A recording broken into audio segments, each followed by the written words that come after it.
Matapos na bahagyang bumuti ang lagay ng panahon, itinuloy ng mga otoridad ang paghahanap sa lalaking tinangay ng agos sa Marikina River. Pero ang biktima hindi pa rin natagpuan. Si Mean Corvera sa balita.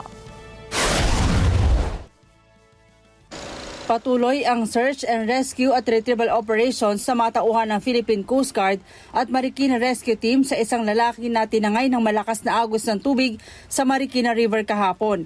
Una nang itinigil ang search and rescue operations kahapon dahil delikado ang malakas na agos ng tubig sa ilog.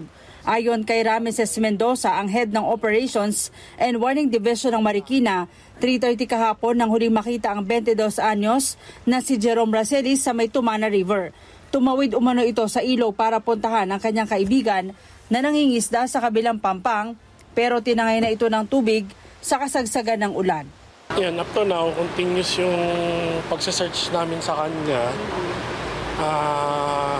Sana yun, di pa namin siya tatagpuan. Una namin pinuntahan yung kung saan part siya lumubog doon sa may Tumana. Then, binabaybay namin tong Marikina River hanggang Eastwood.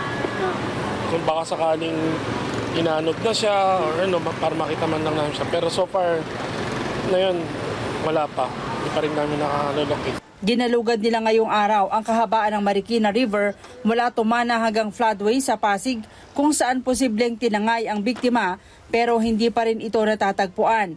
Bagamat bumaba na ang tubig sa Marikina River sa 14.8 meters o mas mababa sa first alarm, mahigpit pa rin ipinagbabawal ng Marikina government ang paliligo, pangisda o anumang aktibidad sa paligid ng ilog dahil nananatiling delikado.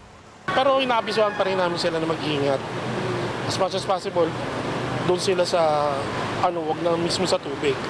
Habang mataas yun? Habang mataas, oo. Kasi nakita nyo naman, ito, wala na tayo sa first alarm. 14.8 yan, pero makikita nyo yung current ng tubig, dire-diretso pa rin. Mean Corvera para sa Mata ng Agila, matatag, matapang, matapat. Maraming salamat sa inyong pagsubaybay sa Mata ng Agila Primetime. Para malaman ang matatag, matapang at matapat na mga balita ay i-follow lang at mag-subscribe sa @Net25 TV.